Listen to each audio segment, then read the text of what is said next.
तभी पीछे से किसी की सर्द आवाज आई, इस कोशिश का कोई फायदा प्रिंसेस। ये आवाज सुनते ही राहा के रोंगटे खड़े हो जाते हैं। राहा डरते हुए पीछे मुड़कर देखती है तो वॉशरूम के डोर के पास यतीक्ष हाथ बांधे खड़ा था और अपनी सर्द नीली आंखों से राहा को घूर रहा था। राहा हकलाते हुए बोली, मी मिस्टर रायजादा। यतीक्ष राहा की तरफ बढ़ते हुए कहा, यस प्रिंसेस। राहा का दिल जोरों से धड़क रहा था, उसका गला सूख रहा था। राहा पीछे होते हुए लड़खड़ाते आवाज में बोली, ये डॉट फोटो आपको कहाँ से मिली? यतीक्ष अपने कदम आगे बढ़ाते हुए कहा, ये जानना जरूरी है प्रिंसेस। राहा पीछे होते हुए धम से सोफे पर गिर जाती है। यतीक्ष सोफे पर अपना दोनों हाथ रखकर उसकी टिमटिमाती आंखों में झांकने लगता है। राहा अपने नाइट सूट को कसकर मुट्ठी में भर लेती है और बोली, आप मुझे डरा रहे हैं मिस्टर रायजादा। यतीक्ष राहा के फूले हुए गाल पर अपना होंठ रखता है, जिसे राहा की घनी पलकें बंद हो जाती है।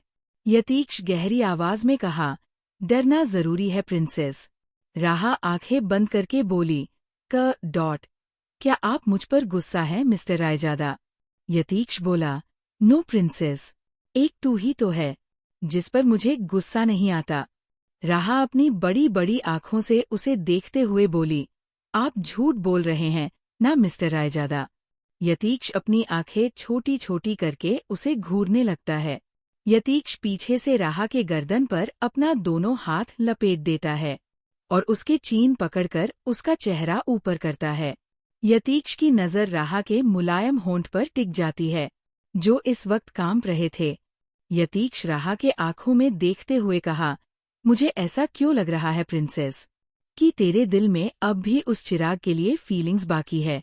राहा हैरत से बोली, नो मिस्टर रायजादा, ऐसी कोई बात नहीं है। यतीक्ष बोला, तो कैसी बात है प्रिंसेस? राहा बोली, चिराग मेरा पास्ट है मिस्टर रायजादा। उसके चैप्टर मेरे लाइफ में बहुत दिन पहले क्लोज हो चुके हैं एंड ट्रस्ट मी, अब उसके लिए मेरे दिल में कोई फीलिंग्स नहीं है।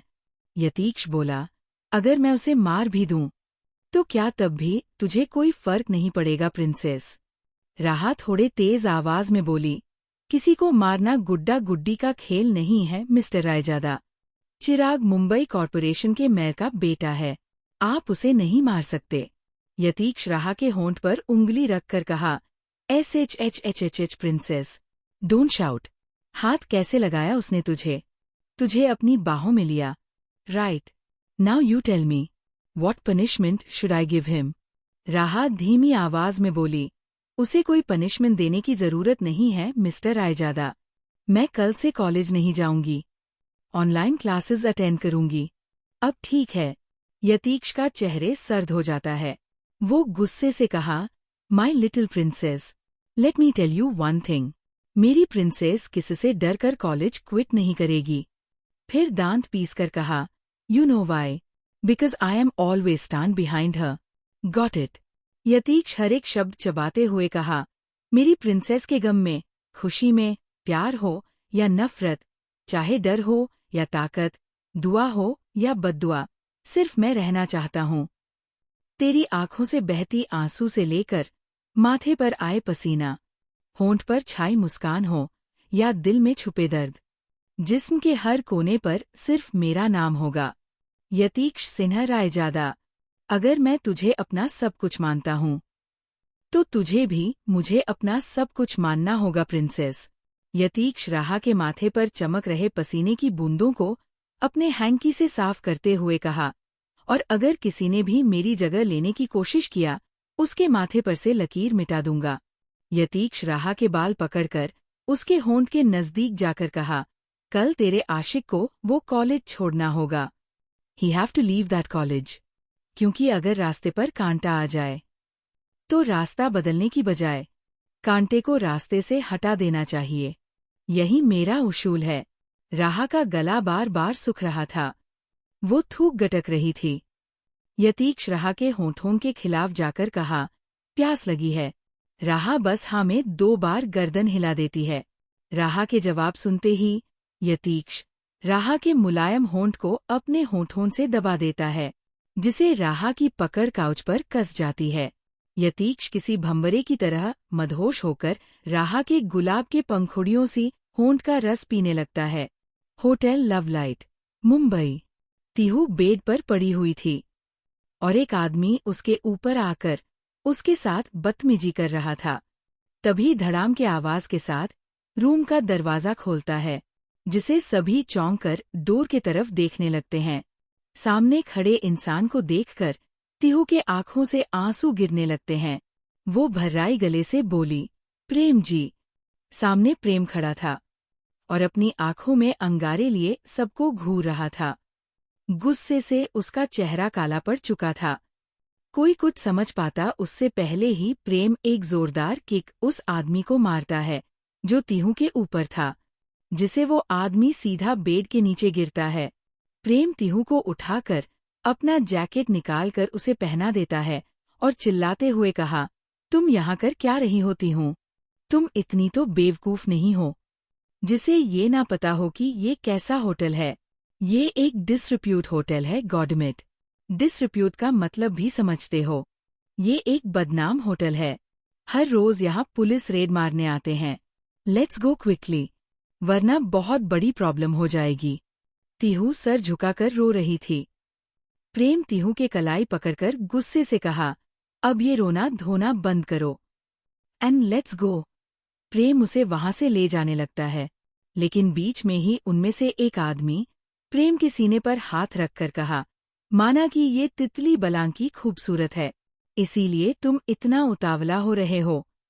लेकिन फिक्र मत करो, हम तुम्हारे साथ भी इसे शेयर करेंगे। प्रेम उसके चेहरे पर एक पंच जड़ते हुए चिल्लाकर कहा, जुबान पर लगाम दे, वरना चीर दूंगा। उसकी और आंख उठाकर देखा तो अंधा, लूला, लंगड़ा सब बनाकर रोड साइड कटोरा पकड़ाकर बिठा दूंगा तुझे, समझा? प्रेम के पंच मारने से उस आदमी के नाक से खून बहने लगता है। उस आदमी को साइड करके प्रेम तीहू को लेकर जल्दी से वहां से निकलने ही वाला था कि उसके पैर वही जम जाते हैं, क्योंकि दरवाजे पर पुलिस खड़े थे। पुलिस को देखकर प्रेम और तीहू एक दूसरे के मुंह ताकने लगते हैं। वो इंस्पेक्टर तीहू को ऊपर से नीचे तक गौर से देखता है, जो वाइन से पूरी तरह से भीगी हुई थी। तुम दोनों का रिश्ता क्या है? वो इंस्पेक्टर प्रेम और तीहू की तरफ देखते हुए कहा। तीहू कुछ बोल पाती उससे पहले ही प्रेम कहा, एक्सक्यूज मी सर, आपके कहने का मतलब क्या है? अच्छी तरह से जानता हूँ मैं तुम जैसे कपल्स को। तुम जैसे कपल्स की वजह से लोगों के बसे बसाए घर उजड़ जाता है। अरेस्ट करो इन दोनों को, वो इंस्पेक्टर गुस्से से कहा। तीहू हैरानी से प्रेम की तरफ देखने लगती है। वो इंस्पेक्टर कहा, अगर ये लड़की तुम्हारी बीवी है तो मैरिज सर्टिफिकेट तो होगा ना? Show me your marriage certificate, I will spare you both. Prem दांत पीस कर कहा, सर क्या मैं अब हर जगह मैरिज सर्टिफिकेट लेकर घूमता फिरूं?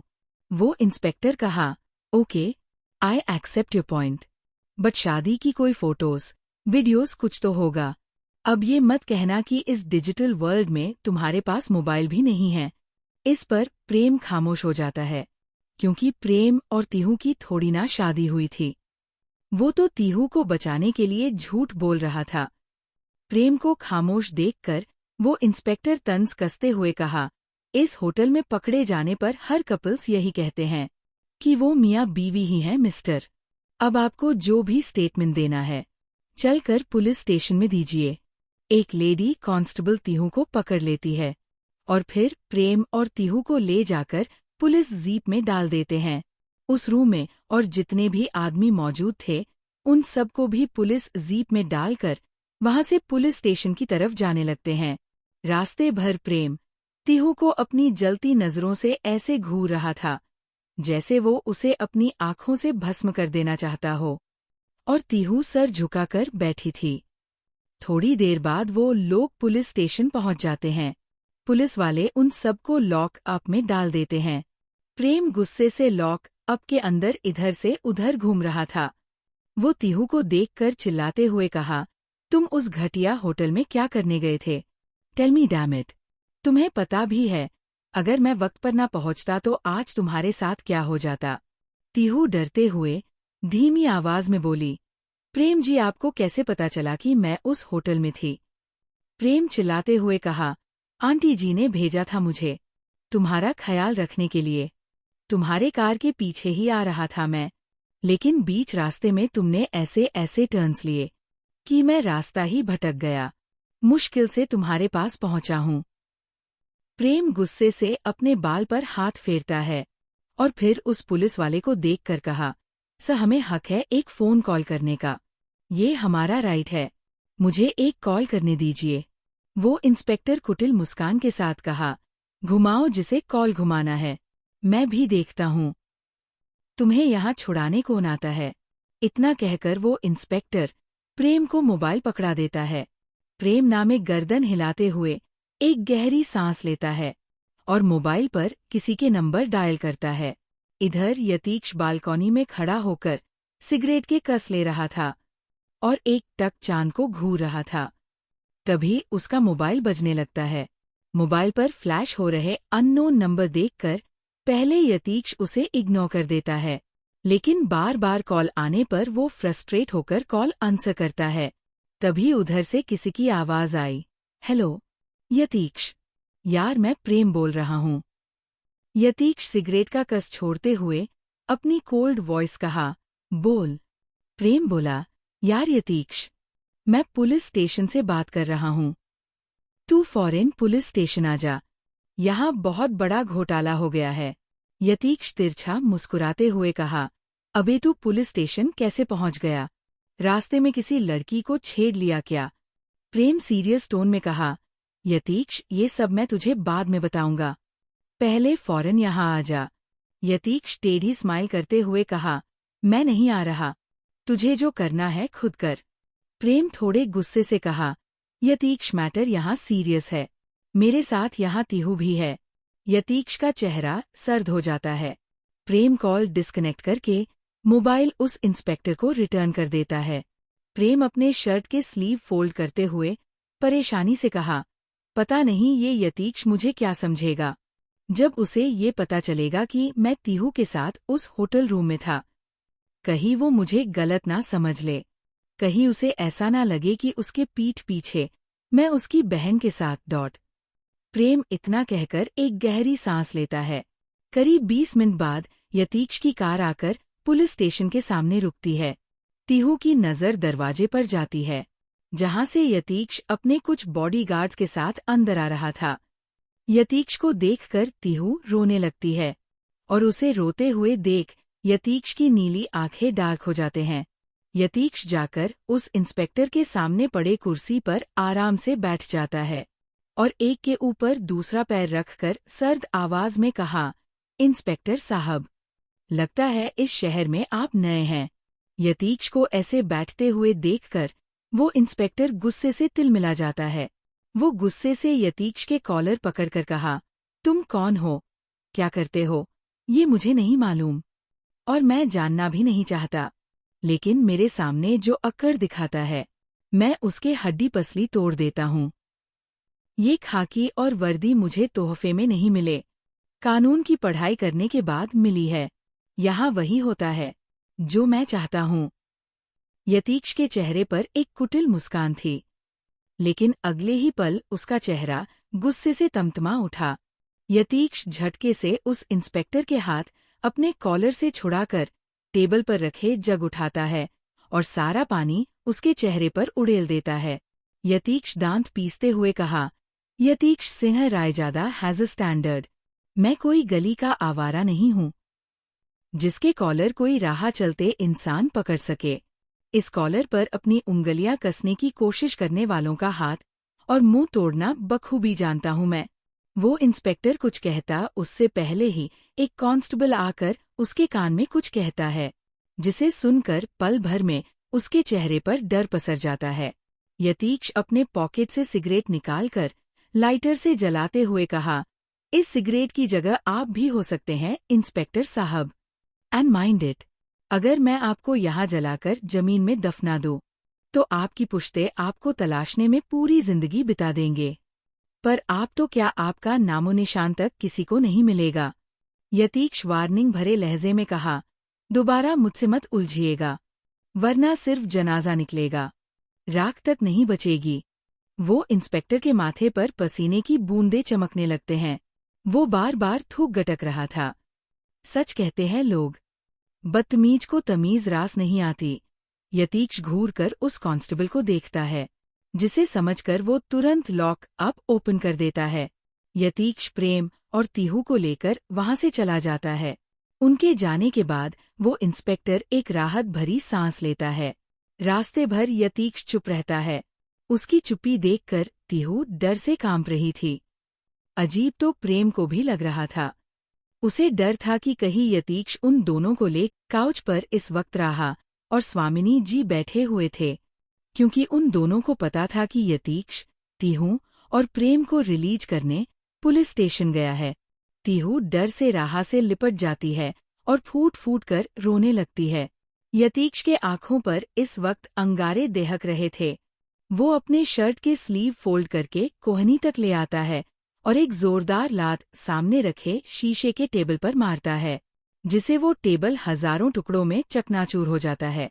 राहा और तीहू दोनों बुरी तरह सहम जाते हैं और तीहू डर से कांपने लगती है।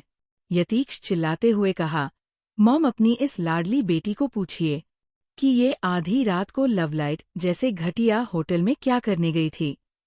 स्वामिनी जी हैरानी से बोले, यतीक्ष, तीहू तो अपने फ्रेंड के बर्थडे पार्टी में गए थे, ये लवलाइट होटल कैसे पहुंच गए। यतीक्ष दांत पीसकर कहा, मॉम, ये बात आप अपनी बेटी से खुद क्यों नहीं पूछ लेते कि ये लवलाइट होटल कैसे पहुंची। तीहू राहा के सीने से लगकर फपक फपक कर रो रही थी और राहा उसके सर को सहला रही थी। यतीक्ष को इतने गुस्से में देखकर राहा धीमी आवाज में बोली, मिस्टर रायजादा, बस कीजिए। अगर आप तीहू को ऐसे डराएंगे तो वो अपनी बात कैसे बता पाएंगे। यतीक्ष चिल्लाकर कहा, मैं इसे डरा रहा हूँ प्रिंसेस। ये सबसे छुपकर, मॉम से झूठ बोलकर उस होटल में गई थी। तुझे अंदाजा भी है आज इसके साथ क्या हो सकता था। यतीक्ष फिर गुस्से से तीहू की तरफ पानी का ग्लास बढ़ाकर कहा, पियो इससे। डर से तीहू और सिमट जाती है। यतीक्ष तीहू को घूरते हुए कहा, मैंने कहा पियो इसे, लेकिन तीहू बुत बनकर बैठी रहती है। यतीक्ष सर्द आवाज में कहा, मुझे और गुस्सा मत दिला जान। तीहू सर झुकाकर ना में गर्दन हिला देती है, जिसे देखकर यतीक्ष उस शीशे की ग्लास को फर्श पर फोड़ देता और अपने बाल को मुट्ठी में भर चिल्लाते हुए कहा, प्रिंसेस, पूछ से, आखिर इसके साथ हुआ क्या है।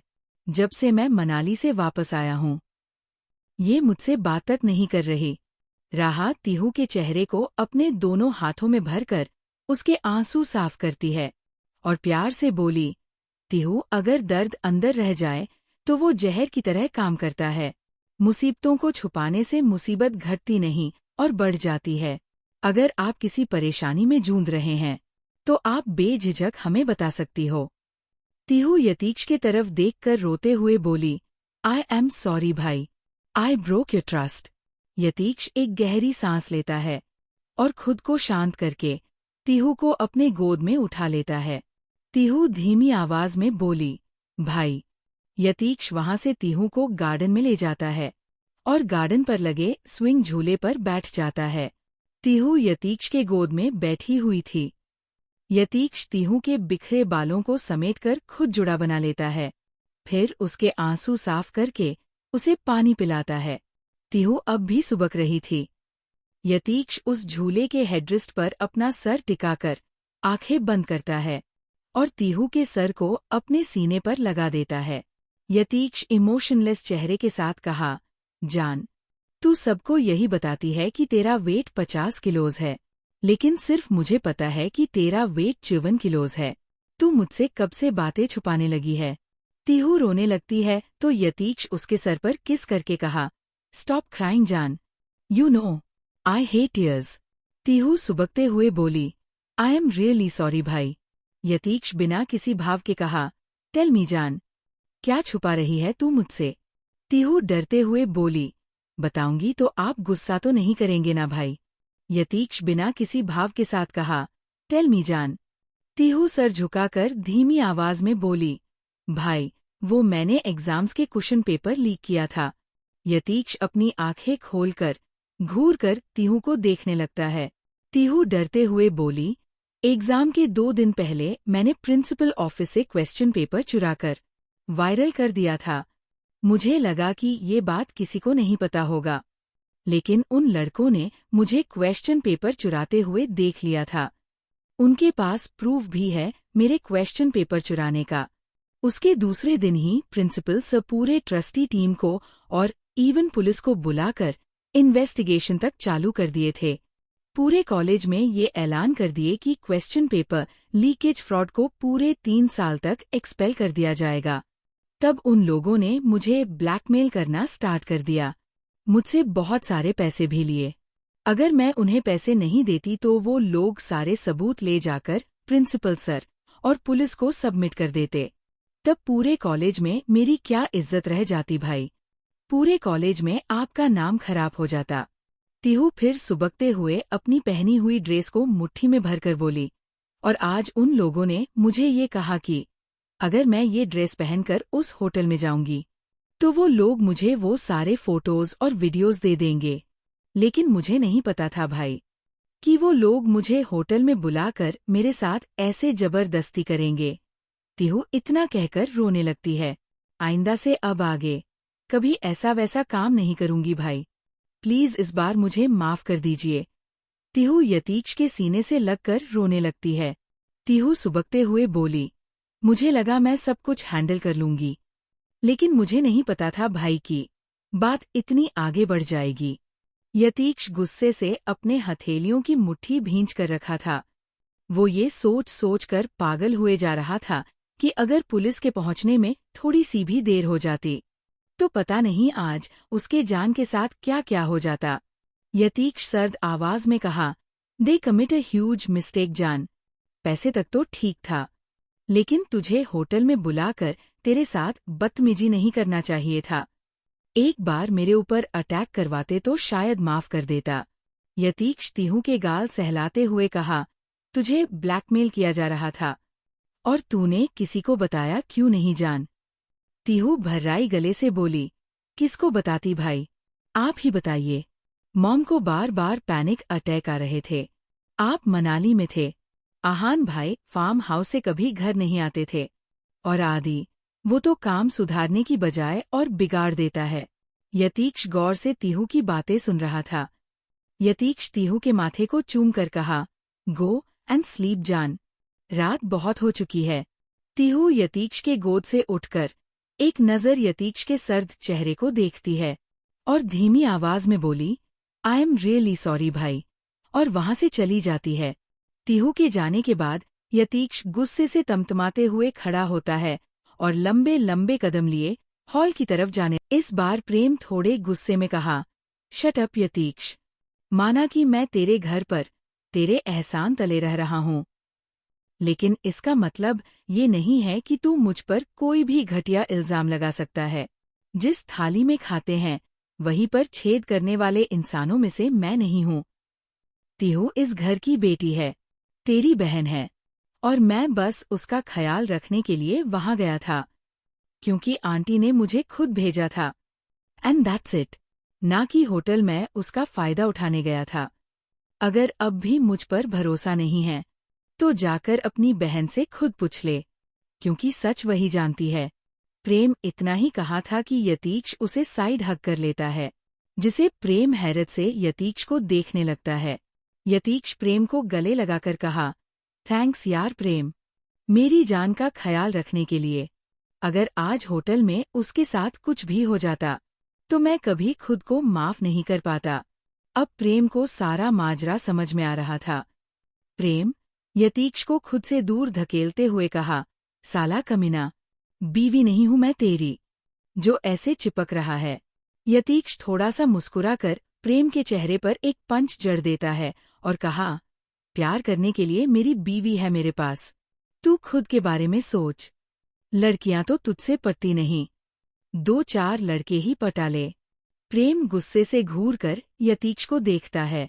स्वामिनी जी, जो काउच पर बैठकर मुस्कुराते हुए उन दोनों को देख रहे थे, जल्दी से प्रेम के पास आ जाते हैं और अपने साड़ी के पल्ले से उसका चेहरा साफ करते हुए बोले, क्या है यतीक्ष, आप मेरे बेटे को मार क्यों रहे हैं? यतीक्ष प्रेम को घूर कर देखता है और कहा, संभालिए अपने बेटे को, हाथ से फिसलता जा रहा है।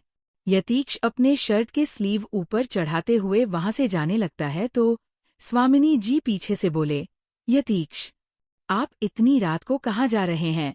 अपने शर्ट के ऊपर के 2 बटन्स खोलते हुए यतीक्ष बिना पीछे मुड़े कहा, कुछ इम्पोर्टेंट काम है मॉम, वही निपटाने जा रहा हूँ, आप जाकर सो जाइए। स्वामिनी जी अपनी नम आंखों से यतीक्ष को जाते हुए देख रहे थे। प्रेम स्वामिनी जी को अपने तरफ टर्न करके कहा, वो कभी नहीं सुधरेगा आंटी जी। स्वामिनी जी भरे गले से बोले, अगर राहा चाहे तो उन्हें सही राह दिखा सकते हैं, सिर्फ राह ही है जो उन्हें बदल सकते हैं। थोड़ी देर बाद इधर यतीक्ष एक बेसमेंट में पहुंचता है, एक ऐसा बेसमेंट जहां वक्त का पता ही ना चले। सिर्फ एक ब्लू कलर की धीमी सी रोशनी चारों तरफ फैली हुई थी। वहीं पर 7 से 8 आदमी जंजीरों से बंधे हुए थे। यतीक्ष को देखते ही उन लोगों की सांसें थम जाती है। यतीक्ष साइड में पड़े एक रॉड उठाकर हौले से 2 बार अपने सर पर मारता है। वो लड़के गिड़गिड़ाते हुए बोले, हमें माफ कर दीजिए रायजादा साहब, अब जिंदगी में कभी आपकी बहन के साथ जबरदस्ती तो क्या, हमारा साया तक उस पर पड़ने नहीं देंगे। यतीक्ष इस वक्त खूंखार शेर लग रहा था। वो उस लोहे के रॉड को फर्श पर ठुड़कते हुए सर्द आवाज में कहा, पता है, मेरी जान हर साल मुझे राखी क्यों बांधती है, इस उम्मीद में कि अगर कभी भी उसके ऊपर कोई मुसीबत आए तो मैं उसके सामने ढाल बनकर खड़ा रहूं, हर मुसीबत से उसे प्रोटेक्ट करूं। पहले तुम लोगों ने उसे ब्लैकमेल किया, उससे पैसे लिए, फिर उसे उस घटिया होटल में बुलाया, उसके साथ जबरदस्ती किया, तुम्हारी वजह से उसे जेल जाना पड़ा। यतीक्ष इतना कहकर उस रॉड से उन्हें कुत्तों के माफी मारने लगता है। वहां पर सिर्फ उन लोगों के दर्द भरी चीखें गूंज रहे थे। यतीक्ष एक एक को धोबी के कुत्ते की तरह धो रहा था।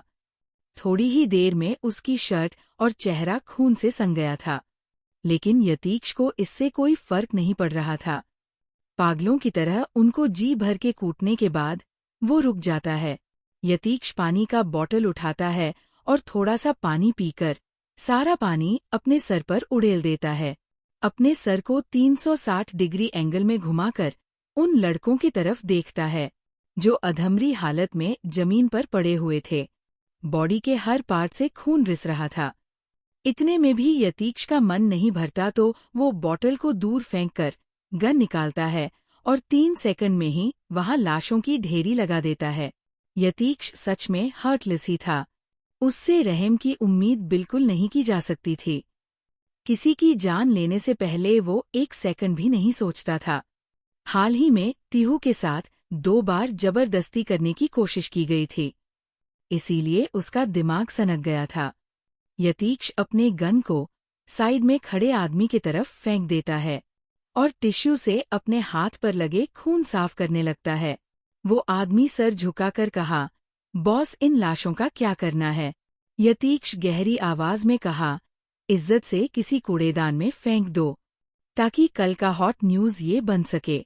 यतीक्ष अपने पैंट के पॉकेट में दोनों हाथ डालकर सिटी बजाते हुए वहां से चला जाता है। वो अपने मुंह से एक बेहद डरवनी धुन बजा रहा था, जिसे सुनकर एक पल के लिए उस आदमी का दिल भी धक्सा रह जाता है। रायजादा पैलेस। तीहू का रूम। तीहू के कमरे का दरवाजा खुलता है और बाहर से प्रेम अपने हाथ में डिनर प्लेट लिए अंदर आता है। उसकी नज़र बेड पर गई, जो खाली था। उसने नज़र दौड़ाई तो बालकॉनी के डोर के सामने तीहू हाथ बांधे वॉल पर अपना सर टिकाए खड़ी थी और एक टक बाहर देख रही थी। उसने एक स्ट्रीपी नाइटी पहनी हुई थी, जिसमें उसके दूधिया रंग और तराशा हुआ बदन और निखर कर बाहर आ रहे थे। खुले बाल जो बाहर से आ रही हवा से झूलते तीहू के चेहरे के साथ खेल रहे थे। बलांकी खूबसूरत थी वो। और उस खूबसूरती पर झलकती मासूमियत। उफ डॉट, जिसकी माया में एक पल को प्रेम की नजरें उलझ गई। प्रेम अपना गला साफ करते हुए कहा, ती हूँ, डिनर कर लो। आंटी ने बताया कि तुम बिना कुछ खाए चले गए थे। तीहू बिना पीछे मुड़े बोली, मुझे भूख नहीं है प्रेम जी, आप प्लेट लेकर चले जाइए। प्रेम थोड़े तेज आवाज में कहा, बीती बातों को याद करने से सिर्फ दर्द मिलता है तीहू। तुम्हारे साथ आज जो कुछ भी हुआ उसे एक बुरा सपना समझकर भूल जाओ और आकर डिनर कर लो। तीहू बोली, मैंने कहा ना प्रेम जी, मुझे भूख नहीं है, आप जाइए यहाँ से। प्रेम बोला, अगर ना जाऊं तो? तीहू कुछ नहीं कहती। प्रेम फिर से कहा, तीहू प्लीज आकर डिनर कर लो, उसके बाद तुम्हें जितना चिल्लाना है मुझ पर चिल्लाकर अपना फ्रस्ट्रेशन निकाल सकती हो। तीहू बोली, मुझे नहीं खानी, तुम ऐसे नहीं मानोगे। प्रेम बड़बड़ाते हुए तीहू के पास आता है और एक झटके में उसे अपनी गोद में उठा लेता है।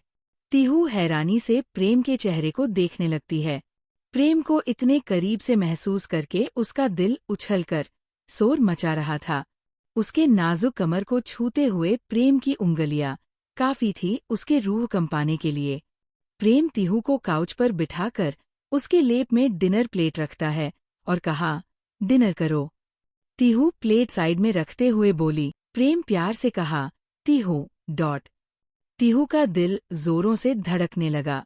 वो नम आंखों से प्रेम को देखती है। प्रेम हिचकिचाते हुए तीहू के गाल पकड़कर उसका मुंह खोलता है और कहा, प्लीज थोड़ा सा खा लो। इस बार तीहू वो बाइट खा लेती है। प्रेम दूसरा बाइट बढ़ाते हुए कहा, यह तीक्ष्ण नहीं है, वो बाहर गया हुआ है, इसीलिए मैं तुम्हारे लिए डिनर लेकर आ गया। तीहू धीमी आवाज में बोली, मैंने आपसे पूछा। प्रेम बोला, नहीं। तीहू बोली, तो फिर मुझे एक्सप्लेनेशन देने की जरूरत नहीं है प्रेम जी। प्रेम बोला, या फिर प्रेम कुछ ना कुछ कहते हुए तीहू को खाना खिलाने लगता है, लेकिन तीहू की मधोशी नजर तो प्रेम पर टिकी हुई थी। प्रेम एक लाइट स्काई कलर के शर्ट पहना हुआ था। शर्ट के बाजू फोल्ड थे और ऊपर के 2 बटन्स खुले हुए थे, जिससे उसकी bold and hot broad chest reveal हो रही थी। हॉटनेस में प्रेम भी किसी से कम नहीं था, लेकिन उसके चेस्ट के हार्ट पॉइंट पर एक भद्दा निशान था और माथे पर एक गहरी चोट। प्रेम जब तीहू के नजरों का पीछा करता है तो देखता है कि तीहू एक टक उस निशान को देख रही थी। प्रेम सक्का जाता है और एक हाथ से शर्ट के बटन्स लगा देता है। प्रेम थोड़े गुस्से में कहा, तीहू अपने खाने पर ध्यान दो। तीहू भी गुस्से से बोली, जख्म को छुपाने से जख्म मिट नहीं जाता। आप अपने हकीकत से भाग रहे हैं प्रेम जी, और हमेशा मुझ पर गुस्सा करने से कोई फायदा नहीं है। माना आपके साथ बुरा हुआ है, उसने आपको छला है, लेकिन आप प्रेजेंट को छोड़कर पास्ट में जी रहे हैं। प्रेम के जबड़े भींच जाते हैं। 2 पल रुककर वो तीहू के गर्दन के पीछे हाथ रख उसके बालों में अपनी उंगलियां उलझाकर तीहू के चेहरे को अपने चेहरे के बेहद करीब खींच लेता है। प्रेम तीहू के सर से अपना सर जोड़कर कहा, जानते क्या हो तुम मेरे बारे में, जो इतने लंबे चौड़े स्पीच दे रही हो? मुझे तुम्हारी सलाह की जरूरत नहीं है। मैं चाहे दर्द में हूँ, गुस्से में हूँ, नफरत में हूँ, जो हूँ मैं हूँ। तुम अपने काम से मतलब रखो, वरना डॉट। तीहू आंखें बंद करके बोली, वरना क्या? जान लोगे आप मेरी, तो सिद्धत से ले लो। प्रेम उसे छोड़ देता है और बिना कुछ कहे वहां से जाने लगता है। तीहू पीछे से बोली, यही आपकी प्रॉब्लम है प्रेम जी, मैं तो आपके गले में कांटे की तरह चुभती हूँ। क्या सिर्फ वही आपके लिए सब कुछ है? प्रेम पीछे मुड़कर गुस्से से कहा, तुम्हें मेरी लाइफ में इंटरफेयर करने की कोई जरूरत नहीं है तीहू। और एक बात, मैं उसे कब का भूला चुका हूँ। मुझे बार बार ताने देना बंद करो। तीहू तंज भरी मुस्कान लिए बोली, अगर उसे भुला चुके होते तो ऐसे टूटे दिल के प्रेतात्मा बनकर नहीं भटक रहे होते आप प्रेम जी। प्रेम के चेहरे पर एक कशिश भरी मुस्कान आ जाती है। प्रेम एक गहरी सांस लेकर कहा, तुम मेरा इंसल्ट कर रही हो तीहू? तीहू ना में गर्दन हिलाते हुए बोली, न नहीं प्रेम जी डॉट। तिहु इतना ही बोली थी कि प्रेम बिना किसी भाव के साथ कहा, अपना ख्याल रखना Tihu. Have a good night. Prem वहां से चला जाता है। प्रेम को जाते हुए देखकर तिहु बड़बड़ाते हुए बोली, कहाँ तक भागोगे आप राठौर साहब? आना तो आपको मेरे पास ही होगा।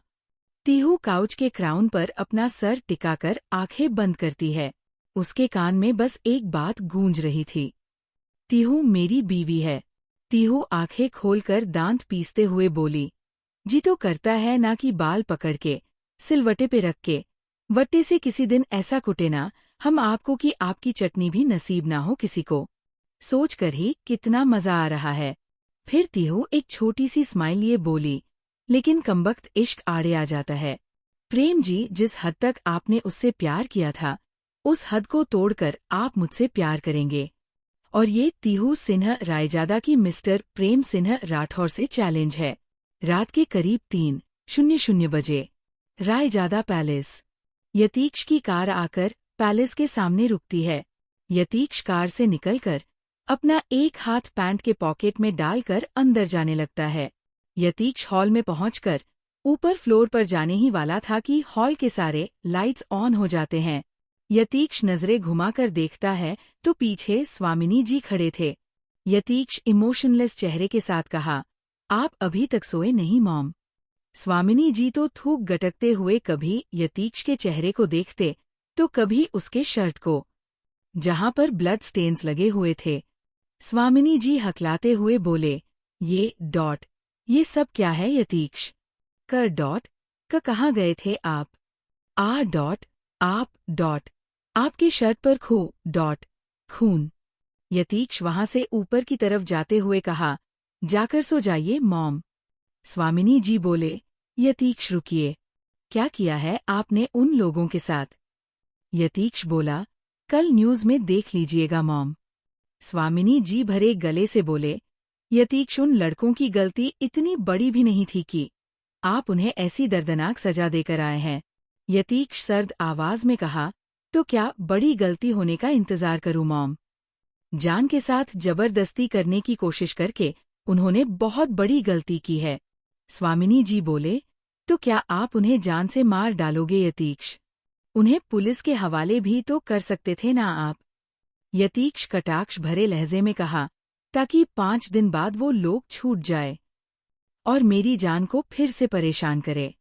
यतीक्ष स्वामिनी जी की तरफ एक कदम बढ़ाता है तो स्वामिनी जी 2 कदम पीछे हट जाते हैं। स्वामिनी जी बोले, यतीक्ष, आप दूर रहिए मुझसे, डर लग रहा है मुझे आपसे। यतीक्ष अपना कदम पीछे लेते प्रेम प्यार से कहा, तिहु का दिल जोरों से धड़कने लगा। वो नम आंखों से प्रेम को देखती है। प्रेम हिचकिचाते हुए तिहु के गाल पकड़कर उसका मुंह खोलता है और कहा, प्लीज थोड़ा सा खा लो। इस बार तिहु वो बाइट खा लेती है। प्रेम दूसरा बाइट बढ़ाते हुए कहा, यतीक्ष नहीं है, वो बाहर गया हुआ है, इसीलिए मैं तुम्हारे लिए डिनर लेकर आ गया। तिहु धीमी आवाज में बोली, मैंने आपसे पूछा। प्रेम बोला, नहीं। तिहु बोली, तो फिर मुझे एक्सप्लेनेशन देने की जरूरत नहीं है प्रेम जी। प्रेम बोला, या फिर प्रेम कुछ ना कुछ कहते हुए तिहु को खाना खिलाने लगता है, लेकिन तिहु की मदहोशी नजर तो प्रेम पर टिकी हुई थी। प्रेम एक लाइट स्काई कलर के शर्ट पहना हुआ था। शर्ट के बाजू फोल्ड थे और ऊपर के 2 बटन्स खुले हुए थे, जिससे उसकी bold and hot broad chest reveal हो रही थी। हॉटनेस में प्रेम भी किसी से कम नहीं था, लेकिन उसके चेस्ट के हार्ट पॉइंट पर एक भद्दा निशान था और माथे पर एक गहरी चोट। प्रेम जब तिहु के नजरों का पीछा करता है तो देखता है कि तिहु एक टक उस निशान को देख रही थी। प्रेम सक्का जाता है और एक हाथ से शर्ट के बटन्स लगा देता है। प्रेम थोड़े गुस्से में कहा, तिहु अपने खाने पर ध्यान दो। तिहु भी गुस्से से बोली, जख्म को छुपाने से जख्म मिट नहीं जाता। आप अपने हकीकत से भाग रहे हैं प्रेम जी, और हमेशा मुझ पर गुस्सा करने से कोई फायदा नहीं है। माना आपके साथ बुरा हुआ है, उसने आपको छला है, लेकिन आप प्रेजेंट को छोड़कर पास्ट में जी रहे हैं। प्रेम के जबड़े भींच जाते हैं। 2 पल रुककर वो तीहू के गर्दन के पीछे हाथ रख उसके बालों में अपनी उंगलियां उलझाकर तीहू के चेहरे को अपने चेहरे के बेहद करीब खींच लेता है। प्रेम तीहू के सर से अपना सर जोड़कर कहा, जानते क्या हो तुम मेरे बारे में, जो इतने लंबे चौड़े स्पीच दे रही हो? मुझे तुम्हारी सलाह की जरूरत नहीं है। मैं चाहे दर्द में हूँ, गुस्से में हूँ, नफरत में हूँ, जो हूँ मैं हूँ।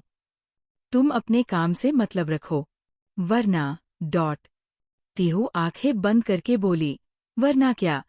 जान लोगे आप मेरी, तो शिद्दत से ले लो। प्रेम उसे छोड़ देता है और बिना कुछ कहे वहां से जाने लगता है। तीहू पीछे से बोली, यही आपकी प्रॉब्लम है प्रेम जी, मैं तो आपके गले में कांटे की तरह चुभती हूँ। क्या सिर्फ वही आपके लिए सब कुछ है? प्रेम पीछे मुड़कर गुस्से से कहा, तुम्हें मेरी लाइफ में इंटरफेयर करने की कोई जरूरत नहीं है तीहू। और एक बात, मैं उसे कब का भूला चुका हूँ। मुझे बार बार ताने देना बंद करो। तीहू तंज भरी मुस्कान लिए बोली, अगर उसे भुला चुके होते तो ऐसे टूटे दिल के प्रेतात्मा बनकर नहीं भटक रहे होते आप प्रेम जी। प्रेम के चेहरे पर एक कशिश भरी मुस्कान आ जाती है। प्रेम एक गहरी सांस लेकर कहा, तुम मेरा इंसल्ट कर रही होती हूँ। तीहू ना में गर्दन हिलाते हुए बोली, नहीं प्रेम जी। तीहू इतना ही बोली थी कि प्रेम बिना किसी भाव के साथ कहा, अपना ख्याल रखना तीहू, have a good night. Prem वहां से चला जाता है। प्रेम को जाते हुए देखकर तीहू बड़बड़ाते हुए बोली, कहाँ तक भागोगे आप राठौर साहब? आना तो आपको मेरे पास ही होगा। तीहू काउच के क्राउन पर अपना सर टिकाकर आंखें बंद करती है। उसके कान में बस एक बात गूंज रही थी, तीहू मेरी बीवी है। तीहू आंखें खोलकर दांत पीसते हुए बोली, जी तो करता है ना कि बाल पकड़ के सिलवटे पे रख के वट्टे से किसी दिन ऐसा कुटे ना हम आपको कि आपकी चटनी भी नसीब ना हो किसी को। सोचकर ही कितना मजा आ रहा है। फिर तीहू एक छोटी सी स्माइल लिए बोली, लेकिन कमबख्त इश्क आड़े आ जाता है। प्रेम जी, जिस हद तक आपने उससे प्यार किया था उस हद को तोड़कर आप मुझसे प्यार करेंगे। और ये तीहू सिन्हा रायजादा की मिस्टर प्रेम सिन्हा राठौर से चैलेंज है। रात के करीब 3:00 बजे रायजादा पैलेस। यतीक्ष की कार आकर पैलेस के सामने रुकती है। यतीक्ष कार से निकलकर अपना एक हाथ पैंट के पॉकेट में डालकर अंदर जाने लगता है। यतीक्ष हॉल में पहुंचकर ऊपर फ्लोर पर जाने ही वाला था कि हॉल के सारे लाइट्स ऑन हो जाते हैं। यतीक्ष नजरें घुमाकर देखता है तो पीछे स्वामिनी जी खड़े थे। यतीक्ष इमोशनलेस चेहरे के साथ कहा, आप अभी तक सोए नहीं मॉम? स्वामिनी जी तो थूक गटकते हुए कभी यतीक्ष के चेहरे को देखते तो कभी उसके शर्ट को, जहां पर ब्लड स्टेन्स लगे हुए थे। स्वामिनी जी हकलाते हुए बोले, ये सब क्या है यतीक्ष? कहाँ गए थे आप? आपके शर्ट पर खून। यतीक्ष वहां से ऊपर की तरफ जाते हुए कहा, जाकर सो जाइए मॉम। स्वामिनी जी बोले, यतीक्ष रुकिए, क्या किया है आपने उन लोगों के साथ? यतीक्ष बोला, कल न्यूज में देख लीजिएगा मॉम। स्वामिनी जी भरे गले से बोले, यतीक्ष, उन लड़कों की गलती इतनी बड़ी भी नहीं थी कि आप उन्हें ऐसी दर्दनाक सजा देकर आए हैं। यतीक्ष सर्द आवाज में कहा, तो क्या बड़ी गलती होने का इंतजार करूं मॉम? जान के साथ जबरदस्ती करने की कोशिश करके उन्होंने बहुत बड़ी गलती की है। स्वामिनी जी बोले, तो क्या आप उन्हें जान से मार डालोगे यतीक्ष? उन्हें पुलिस के हवाले भी तो कर सकते थे ना आप? यतीक्ष कटाक्ष भरे लहजे में कहा, ताकि 5 दिन बाद वो लोग छूट जाए और मेरी जान को फिर से परेशान करे। यतीक्ष स्वामिनी जी की तरफ एक कदम बढ़ाता है तो स्वामिनी जी 2 कदम पीछे हट जाते हैं।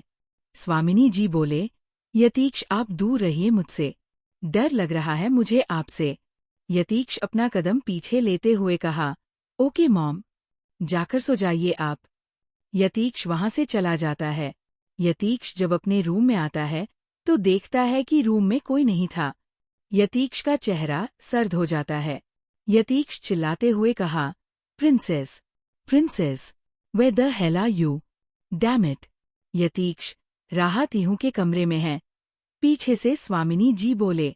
यतीक्ष वहां से तीहू के कमरे की तरफ जाने लगता है तो स्वामिनी जी बोले, ऐसे जाएंगे आप? राहा के सामने खुद को देखा है, खून से सने हुए हैं आप। वो तो आपको ऐसे देखकर डर जाएंगे। यतीक्ष एक गहरी सांस लेता है और वहां से वॉशरूम की तरफ चला जाता है। थोड़ी देर बाद वो नहाकर एक सिंपल टी शर्ट और लोअर पहनकर बाहर आता है। यतीक्ष वहां से तीहू के रूम में जाता है। तीहू बेड पर पेट के बल लेटी हुई थी। उसका सर राहा के गोद में छुपा हुआ था। राहा बेड पर बैठे अपना सर क्राउन पर टिकाकर सो। रायजादा पैलेस। राहा बोली, अरे आहान भैया, ये सब तो मैं बचपन से सुनते आ रही हूँ। चाची जी के पास पूरी किताब है, द बुक ऑफ प्रोफैनिटी। राहा इतना कहकर हंसने लगती है। राहा फिर से बोली, ये सब छोड़िए आहान भैया। फिर यतीक्ष की तरफ देखकर बोली, मिस्टर रायजादा, आहान भैया और आदि भैया तीनों ऑफिस से आज जल्दी घर वापस आ जाना। पता नहीं वो साइको प्यासी आत्मा की तरह कहाँ कहाँ भटक रहा होगा। जब तक पुलिस उसे ढूंढकर अरेस्ट ना कर ले, सबको अलर्ट रहना होगा। ठीक है। गुस्से से यतीक्ष अपने जबड़े भींच कर रखा था। स्वामिनी जी एक नज़र यतीक्ष के काले पड़ चुके चेहरे को देखते हैं और सिंपथी भरी नज़रों से राहा को देखते हैं, क्योंकि उन्हें पता था उन आदमियों की बेरमी से कत्ल किसने किया है। स्वामिनी जी बात को संभालते हुए बोले, राहा आप ये सब छोड़िए, ये तीनों बच्चे थोड़ी ना है, खुद का ख्याल रख लेंगे। आप चलिए, ब्रेकफास्ट सर्व करने में मेरी मदद कीजिए। राहा हमें गर्दन हिलाते हुए बोली, जी आंटी जी। यतीक्ष की पकड़ कॉफी कप पर जोरों से कसी हुई थी। वो सर्द आवाज में कहा, princess come to the room, I want to talk to you. Swamini ji अपने सर पर हाथ मार लेते हैं।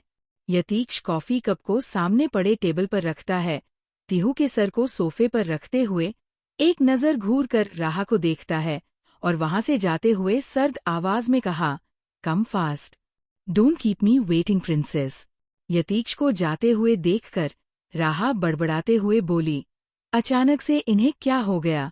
थोड़ी देर पहले तो इनका मूड बिल्कुल सही था।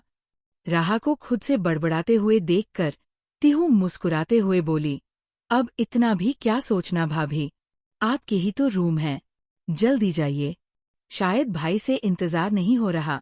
राहा पलके झुका लेती है और धीमी आवाज में बोली, नहीं, हम नहीं जा रहे। तीहू शरारती अंदाज में बोली, आप सच में नहीं जाएंगे? राहा नामे गर्दन हिला देती है। आदित्य तीहू के बगल में बैठते हुए कहा, अरे चले जाइए भाभी, थोड़ी देर में भाई ऑफिस जाने वाले हैं, शायद आपको गुड बाय किसी विसी करेंगे। आप नहीं जानते मेरे जालिम भाई को, अगर आप रूम में नहीं गए तो कहीं यहीं पर गुड बाय किस करके वो ऑफिस ना चले जाए। राहा आंखें बड़ी बड़ी करके आदित्य को देख रही थी। आदित्य कितना बेशर्म था। तीहू आदित्य के लेप में अपना दोनों पैर रखते हुए बोली, वैसे हमें पता है, हमारा भाई कोई दूध का धुला तो नहीं है। हम अंदाजा लगा सकते हैं कि भाई आपको कितना परेशान करते होंगे। आदित्य तीहू के दोनों पैर को झटकते हुए कहा, वैसे भाभी, भाई ज्यादा ठरकी है क्या? राहा अपने सूट को अपने हथेलियों की मुट्ठी में भर के रखी थी। आहान जाकर तीहू और आदित्य के बीच में बैठते हुए कहा, भाभी आप बस इतना बता दीजिए, भाई कौन से लेवल की ठरकी है? राहा बेचारी सी शकल बनाकर उन तीनों को देख रही थी। तीहू और आदित्य दोनों मिलकर आहान को काउच से धकेलते हुए बोले, आप निकलिए अपने फार्म हाउस, यहाँ आने के लिए आपको किसने कहा? आहान घूर कर उन दोनों को देखता है और उन दोनों के बाल को मुट्ठी में भरकर कहा, अगर मैं फार्म हाउस गया तो भाई मुझे धक्का मारकर पैलेस से बाहर निकाल देंगे। उन तीनों को लड़ाई करते हुए देखकर राहा खरगोश की तरह वहां से भाग जाती है। उसके भागने की रफ्तार देखकर तीहू ठहाका मारकर हंसने लगती है। आदित्य और तीहू एक दूसरे को HYFY देते हुए बोले, प्यारी शर्मा गई। इधर राहा रूम में पहुंचकर डरते हुए रूम के डोर के सामने खड़ी हो जाती है। तभी कोई राहा के कलाई पकड़कर झट से रूम के अंदर खींच लेता है। राहा कुछ समझ पाती उससे पहले ही वो धड़ाम से काउच पर गिरती है। राहा जोर से अपनी आंखें मिच लेती है। तभी राहा को महसूस होता है कि वो किसी के बाहों के आगोश में है। राहा धीरे से पलकें खोलती है तो उसकी टिमटिमाती आंखें यतीक्ष के नीली आंखों से टकराती है, जो उसे खा जाने वाली नजरों से घूर रहा था, जिसे देखकर राहा सहम जाती है। यतीक्ष काउच पर लेटा हुआ था और उसके ऊपर राहा लेटी हुई थी। राहा हकलाते हुए बोली, मी मिस्टर रायजादा। यतीक्ष राहा के कलाई मोड़कर उसके पीठ पर लगा देता है और उसके होंठों के खिलाफ जाकर कहा, माई डेलिकेट प्रिंसेस, बहुत देरिंग आ गई है ना तुझमें? Right now you are trying to face off with me. Raha अपना हाथ छुड़ाने की कोशिश करते हुए बोले, mister Raizada, leave me, I can't understand. आप क्या बोल रहे हैं? यतीक्ष राहा के हाथ पर अपनी पकड़ कसते हुए कहा, are you trying to confront with me princess? Raha के माथे पर सिकन आ जाते हैं। वो एक हाथ से यतीक्ष के शर्ट को मुट्ठी में भरकर बोली, मिस्टर रायजादा, इट्स पेनिंग। राहा यतीक्ष के ऊपर झुकने की वजह से उसके लंबे बाल यतीक्ष के चेहरे को ढक रहे थे। यतीक्ष राहा के बालों को उसके कान के पीछे करते हुए कहा, व्हाट डिड यू से प्रिंसेस? नास पीटे, करमजले, उसका पूरा खानदान नरक में जाए। उसके बीवी बच्चे कटोरा लेकर सड़क पर भीख मांगेंगे। राइट, राहा झल्लाते हुए बोली, मिस्टर रायजादा, मैंने तो ये सब उस साइकोपैथ को कहा था। Why you getting angry? Yatiksh Raha के आंखों में देखते हुए कहा, वाई प्रिंसेस, तुझे किसने हक दिया किसी और के बारे में कहने या सोचने की?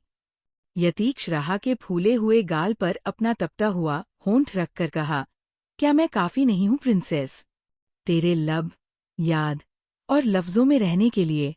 राहा की पलकें भारी हो जाती है।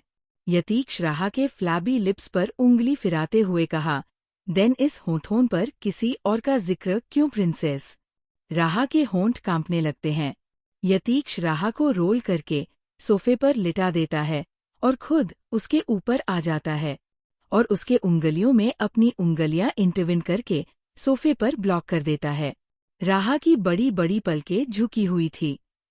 हया से चेहरे पर हल्का गुलाबी रंग छा गया था। यतीक्ष राहा के पलकों पर अपना होंठ रखकर कहा, तेरे नैना बड़े कातिल, मार ही डालेंगे। उफ डॉट। बिना किसी काजल या मस्कारा के भी उन आँखों की खूबसूरती किसी को भी मात दे दे। यकीनन उन दो खूबसूरत नजरों की तीर से कोई नहीं बच सकता। शायद यतीक्ष भी खुद को रोक नहीं पाता। अगर राहा नजर न झुकाई होती तो। यतीक्ष राहा के नाजुक सी कलाई को देखता है, जिस पर यतीक्ष के उंगलियों के निशान छपे हुए थे। यतीक्ष उस निशान को अपनी एक उंगली से छूकर कहा, इज इट पेनिंग प्रिंसेस? राहा नामे गर्दन हिलाते हुए बोली, नो। यतीक्ष उस निशान पर एक किस करके कहा। तभी यतीक्ष वहां आता है और अपने चेयर पर बैठ जाता है। उसके चेहरे पर हमेशा की तरह कोई इमोशंस नहीं थे। यतीक्ष को देखकर दादी जी बोले, यतीक्ष, राहा कहाँ है? वो ब्रेकफास्ट करने क्यों नहीं आए? यतीक्ष इमोशनलेस चेहरे के साथ कहा, यह दादी जी, शी इज कमिंग। तभी राहा अपने छोटे छोटे कदमों से डाइनिंग हॉल में आती है और उसके साथ सबकी नजर राहा पर जाती है। राहा को देखते ही सब शॉक्ड रह जाते हैं और हैरानी से सबका मुंह खुल जाता है, क्योंकि राहा थोड़ी देर पहले जैसे दिख रही थी। इस वक्त उसका लुक पूरी तरह से चेंज हो गया था। मैरून कॉलर की साड़ी जिसका पल्ला खुला था, फुल स्लीव, बैकलेस ब्लाउज जिसमें 2 डोरी बंधे हुए थे, खुले बाल और सीधे मांग जहां पर भर भर के सिंदूर लगा हुआ था, माथे पर लाल बिंदी, आंखों में काजल और होंठ पर बेबी पिंक लिपस्टिक, हाथ में लाल चूड़ा जो खनक कर शोर मचा रहे थे, संगमरमर जैसा गोरा और तराशा हुआ बदन। खूबसूरती की मूरत, एक बार जो देख ले आंखों में बसा जाए। राहा जाकर तिहू के बगल में बैठ जाती है। तिहू तो मुंह फाड़े उसे देख रही थी। राहा एक उंगली से उसका मुंह बंद कर देती है, जिसे तिहू अपने सेंस में आते हुए बोली, भाभी ये सब क्या है? आई मीन क्या भाई आपके मेक ओवर करने के लिए आपको रूम में लेकर गए थे। राहा कुछ बोल पाती उससे पहले ही दादी जी बोले, राहा आपको तो साड़ी पहनी नहीं आती ना, फिर आपने साड़ी कैसे पहनी? राहा का चेहरा टमाटर की तरह लाल हो जाता है, क्योंकि उसे साड़ी यतीक्ष ने पहनाया था। इवन यतीक्ष ने उसे रेडी भी किया था। लेकिन इस बीच उसने एक मौका नहीं छोड़ा था राहा को परेशान करने का। राहा सक्काते हुए बोली, वो दादी जी, हमने यूट्यूब से वीडियो देखकर साड़ी पहनी है। राहा घूरकर यतीक्ष को देखती है। वो तो ऐसा चेहरा लेकर बैठा था जैसे उसने कुछ किया ही ना हो। राहा मुंह सिकोड़ते हुए बोली, ठरकी। तीहू धीमी आवाज में राहा के कान में बोली, भाभी बाइट मार्क्स दिख रहे हैं। राहा हैरानी से तीहू को देखती है और जल्दी से अपने गर्दन पर हाथ रखती है, जिसे देखकर तीहू मुस्कुराते हुए बोली, भाभी गर्दन पर नहीं, गाल पर। राहा झेंप जाती है और जल्दी से अपने गर्दन पर हाथ रखती है। तीहू शरारती अंदाज में बोली, भाभी क्या गर्दन पर भी बाइट मार्क्स होना चाहिए था? Well let me check it, I can help you. Tihu Raha के गर्दन को गौर से देखने लगती है। राहा गुस्से से बोली, तीहू स्टॉप इट ना। तीहू मुस्कुराते हुए बोली, व्हाट हैपेंड भाभी? राहा तीहू को घूरते हुए बोली, तीहू हमें ज्यादा बॉदर मत कीजिए, क्योंकि वक्त सबका आता है, उस वक्त मैं भी आपको छोड़ूंगी नहीं। तीहू मुस्कुराते हुए ब्रेकफास्ट करने लगती है। इधर आहान और आदित्य एक दूसरे से खुसुर पुसुर कर रहे थे, जिसे देखकर राहा गुस्से से बोली, ओए आहान और आदि भैया, ज्यादा खुसुर पुसुर करने की जरूरत नहीं है, वरना काला जादू करके आप दोनों को कबूतर बना दूंगी। फिर करते रहियो एक दूसरे से गुटरगु। आहान और आदित्य दोनों मुंह बनाकर ब्रेकफास्ट करने लगते हैं। आदित्य राहा को देखते हुए कहा, भाभी एक बात बताइए, आपकी कोई बहन है क्या? आई मीन कोई दूर का रिश्तेदार, लाइक चाचा, ताऊ, बुआ, कहीं पे भी आपकी कोई बहन तो होगी ना? राहा कंफ्यूजन से बोली, क्यों? आदित्य बोला, सिंपल सा फंडा है भाभी, आप इतनी खूबसूरत हैं, अगर आपकी कोई बहन होगी तो वो भी नो डाउट खूबसूरत ही होगी। सोच रहा हूँ उसे पटाकर आहान भाई से शादी करवा दूं। आहान घूरकर आदित्य को देखते हुए कहा, साला बिल्लौटा कहीं का, लड़की तू पटाएगा और शादी मुझसे करवाएगा। आदित्य बोला, रिलैक्स भाई, calm down, take a deep breath in and out. Aahan गुस्से से कहा, व्हाट रबिश। आदित्य बोला, होता है भाई, आई कैन अंडरस्टैंड। जवानी में जब लड़की नहीं पटती तो गुस्सा आता है, पर आपका ये अनुज आपको सिंगल रहने नहीं देगा। आप इतने हैंडसम हैं तो कोई ना कोई काली, कलौटी, मोटी, लंगड़ी मिल ही जाएगी। ब्रो, आपके लिए लड़की ढूंढना मेरा काम है, और ये मेरा वचन है, आपका ये अनुज आपको सिंगल मरने नहीं देगा, और मेरा वचन ही शासन है। राहा बोली, अगर ऐसी बात है तो मेरी दी है ना? आदित्य बोला, आपकी कौन सी दी है भाभी? राहा बोली, मिष्टी दी। अचानक से आदित्य को खांसी आने लगते हैं। वो अपना गला साफ करते हुए कहा, वो मिष्टी नहीं, कड़वा करेला है भाभी। 100 चुड़ैल, 1000 डायना और 1 लाख पिसाचिनी मरे होंगे, तब जाकर वो पैदा हुई है। उसे इस धरती पर भेजने से पहले भगवान ने भी सोचा होगा कि इन सबको यहाँ भेजने से अच्छा है इस एक महान आत्मा को ही धरती पर भेज देता हूँ। राहा आदित्य को बस घूरे जा रही थी। तभी यतीक्ष ब्रेकफास्ट फिनिश करके खड़ा होता है और आहान की तरफ देखते हुए अपनी कोल्ड टोन में कहा, आहान, हमारे जो न्यू कंस्ट्रक्शन साइट है वहाँ पर कुछ प्रॉब्लम आ रही है, वर्कर्स के भी ग्रीवेंस आ रहे हैं। आज तू ऑफिस से कंस्ट्रक्शन साइट पर चले जाना, एंड जितने भी प्रॉब्लम आ रहे हैं you will short out it and get the work started there as soon as possible. And be careful, no complaints should come to me. Am I clear? आहान, जो यतीक्ष की बातों को गौर से सुन रहा था, हमें गर्दन हिलाते हुए कहा, ये भाई, श्योर, कोई प्रॉब्लम नहीं आएगी। यतीक्ष बोला, होप सो। फिर तीहू की तरफ देखते हुए कहा, एन जान, you will not go to college today, take rest for some times. Tihu हाँ में सर हिलाते हुए बोली, ठीक है भाई। फिर यतीक्ष राहा की तरफ देखता है, जो उसे खा जाने वाली नजरों से घूर रही थी। यतीक्ष सर्द आवाज में कहा, एंड प्रिंसेस, स्टॉप स्टेयरिंग मी। राहा धीमी आवाज में बोली, आज हम भी कॉलेज नहीं जाएंगे। हमारा मन नहीं है।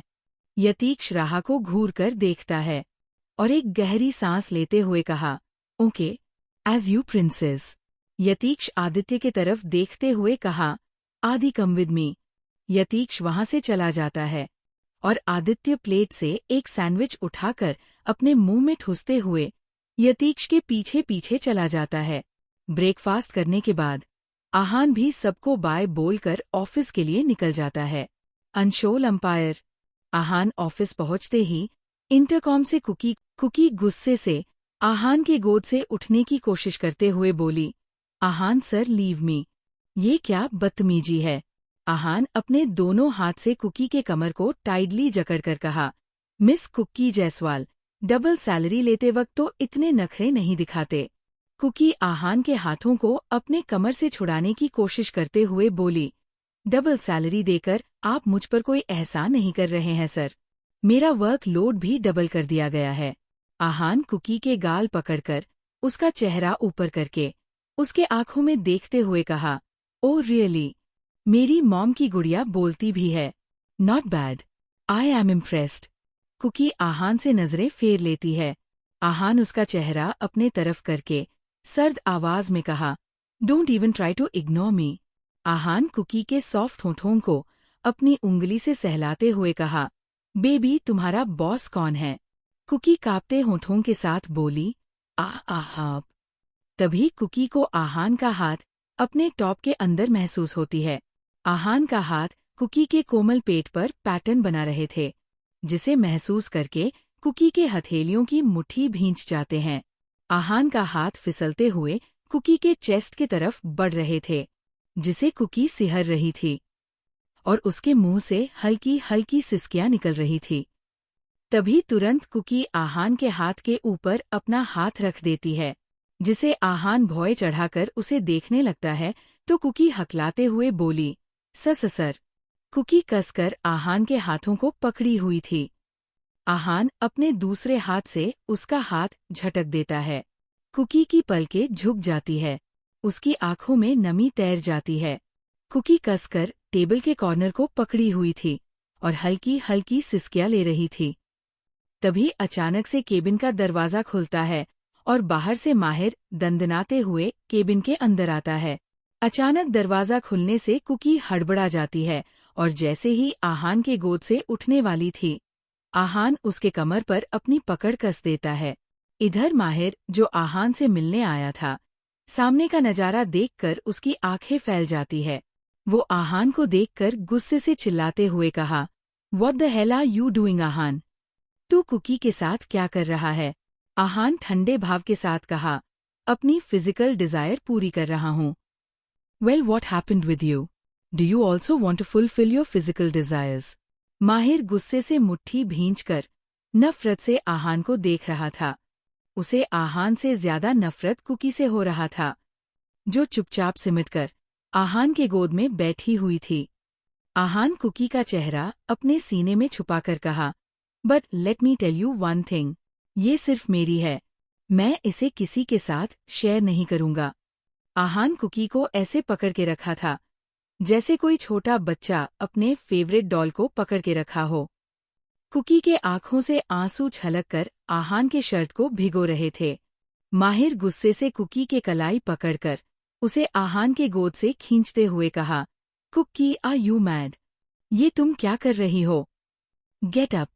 आहान गुस्से से माहिर का हाथ कुकी के कलाई से छुड़ाकर उसे दूर धकेल देता है और चिल्लाते हुए कहा, don't touch her. I said don't touch her. मैंने कहा ना, मैं इसे किसी के साथ शेयर नहीं करूंगा। ये सिर्फ मेरे पास रहेगी फॉरएवर। माहिर चिल्लाते हुए कहा, आहान, तू पागल हो गया है, तेरा दिमाग खराब हो चुका है। तू क्यों कुकी के लाइफ को इतना कॉम्प्लिकेटेड बना रहा है? वो तेरी कोई डॉल नहीं है। आहान थोड़ा सा मुस्कुराकर अपने सीने में छुपा कुकी का चेहरा ऊपर करता है और उसके गाल सहलाते हुए कहा, ये मेरी फेवरेट डॉल है। फिर माहिर के तरफ देखकर चिल्लाते हुए कहा, now get the hell out of here. माहिर कुकी को देखकर दांत पीसते हुए कहा, कुकी तुम मर क्यों नहीं जाती? तुम्हें जीने का कोई हक नहीं है। एक दिन मैं ही तुम्हारा गला दबा दूंगा। Just wait and watch. Aahan Mahir के तरफ देखकर सर्द आवाज में कहा, नो माहिर, ये मेरे बिना मर भी नहीं सकती। फिर कुकी के गाल पर किस करके कहा, राइट बेबी। माहिर के चेहरे पर कड़वाहट पसर जाती है। वो गुस्से से तिलमिलाते हुए वहां से चला जाता है। माहिर के जाने के बाद आहान कुकी को अपने लेप से उतारकर कहा, लेट्स गो बेबी, और उसके कलाई पकड़कर उसे खींचते हुए वहां से ले जाने लगता है। वो दोनों ग्राउंड फ्लोर पर पहुंचकर पार्किंग एरिया की तरफ चले जाते हैं। आहान कुकी को अपनी कार के पैसेंजर सीट पर बिठाकर खुद ड्राइविंग सीट पर बैठ जाता है। आहान ठंडी आवाज में कहा, wear seat belt baby. Kuki सर झुकाकर मुंह दबाकर रो रही थी। रोने की वजह से उसके हाथ कांप रहे थे, जिस वजह से वो सीट बेल्ट लगा नहीं पा रही थी। आहान अपनी आइज रोल करते हुए कुकी की तरफ झुकता है और सीट बेल्ट लगा देता है।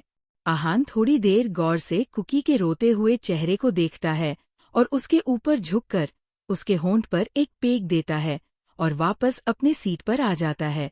आहान कार स्टार्ट करने ही वाला था कि कोई कार के ग्लास विंडो पर नोक कर कुकी भी तुरंत कार से निकलकर चेरी के पास आ जाती है और उसके चेहरे पर टैप करते हुए बोली, मैम क्या हुआ है आपको? आप ठीक तो है?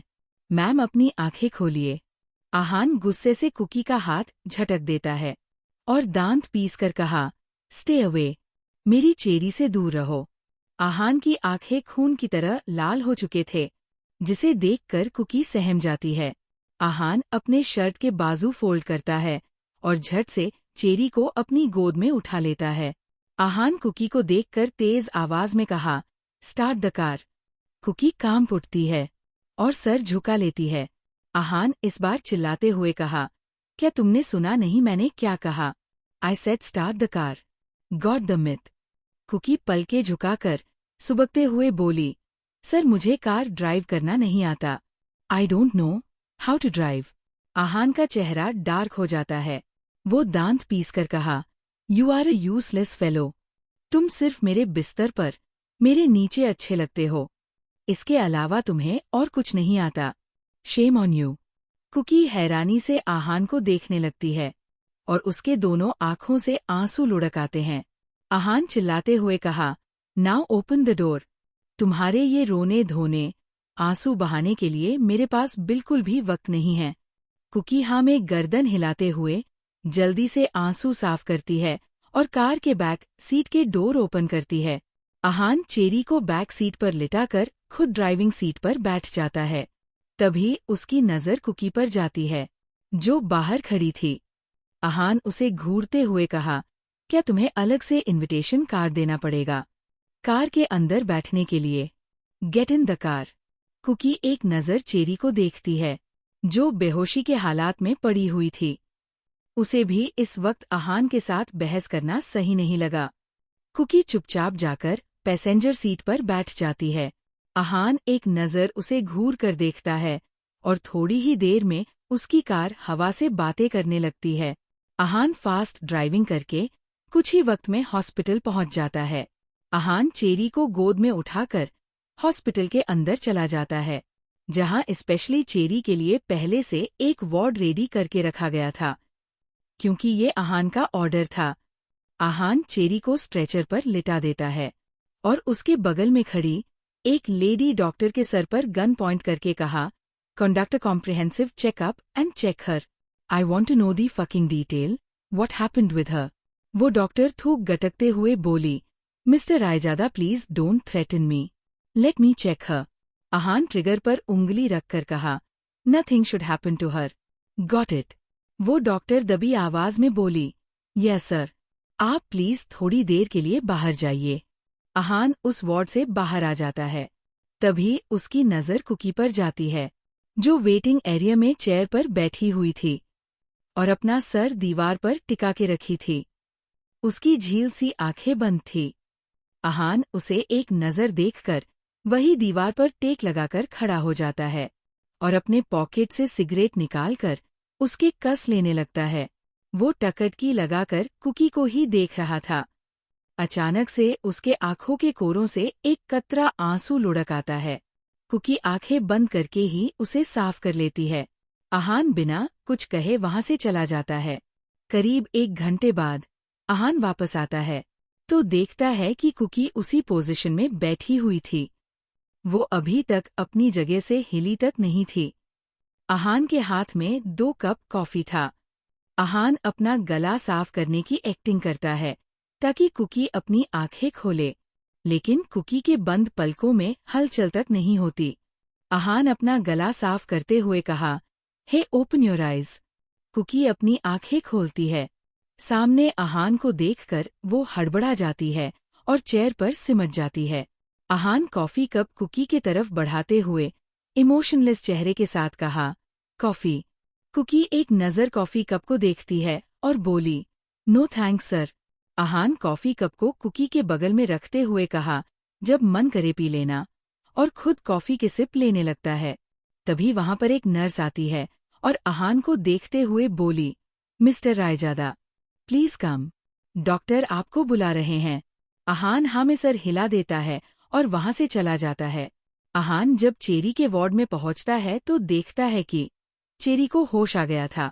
वो बेड पर सर झुकाकर बैठी हुई थी। उसके बगल में वो डॉक्टर खड़ी थी और उसे कुछ इंस्ट्रक्शन दे रही थी। आहान को देखते ही उस डॉक्टर के चेहरे पर एक लंबी सी मुस्कान आ जाती है। आहान सर्द आवाज में कहा, व्हाट हैपेंड विद हर?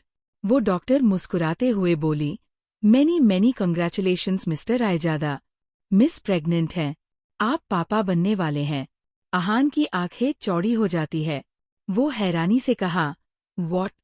वो डॉक्टर मुस्कुराते हुए आहान की तरफ एक रिपोर्ट बढ़ा देती है और बोली, ये मिस तान्या के प्रेगनेंसी रिपोर्ट है। You can check it. Pregnancy test positive आ रहा है। आहान बर्फ की तरह जम गया था। वो चेरी की तरफ देखता है जो सर झुकाकर शर्मा रही थी। वो डॉक्टर उन दोनों को देखकर मुस्कुराते हुए वहां से चली जाती है। डॉक्टर के जाने के बाद चेरी चहकते हुए आहान के गले लग जाती है और उसका एक हाथ अपने बेली पर रखते हुए बोली, Aahan, I am so happy. Thank you so much. Cookie दरवाजे के पास सन्न होकर खड़ी थी और हैरानी से उन दोनों की बातें सुन रही थी। आहान के पैरों तले जैसे जमीन खिसक जाती है। कुकी अपने कदम पीछे लेने लगती है तो आहान उसके तरफ बढ़ते हुए कहा, कुकी लिसन टू मी, मेरी बात सुनो। कुकी नामे गर्दन हिला देती है। आहान कुकी के करीब बढ़ने लगता है तो कुकी चिल्लाते हुए बोली, स्टे अवे सर, दूर रहिए मुझसे, मेरे करीब आने की कोशिश मत करना। आहान अपना कदम आगे बढ़ाते हुए कहा, कुकी एक बार मेरी बात सुनो, लिसन टू मी वंस। द मिथ। कुकी चिल्लाते हुए बोली, no sir, why should I listen to you? Now enough is enough. Kuki गुस्से से आहान को वार्ड के अंदर धकेल देती है और वहां से दौड़ते हुए चली जाती है। कुकी के धक्का देने की वजह से आहान के हाथ वहीं पर रखे मेडिपुल्स इंस्ट्रूमेंट ट्रे से टकरा जाता है और शार्प नाइफ से उसके हाथ में कट आ जाते हैं, जिसे आहान के मुंह से एक एह निकल जाती है और उसके हाथ से ब्लीडिंग होने लगते हैं। लेकिन आहान से इसे कोई फर्क नहीं पड़ रहा था। इधर कुकी बदमाशी में रोड पर चले जा रही थी। उसे टैक्सी लेने का भी होश नहीं था। लगातार आंखों से आंसू छलक रहे थे जिसे वो बेरमी से साफ कर रही थी। उसके कान में बस एक बात गूंज रही थी, आहान, आप पापा बनने वाले हैं। उसके कदम लड़खड़ा रहे थे।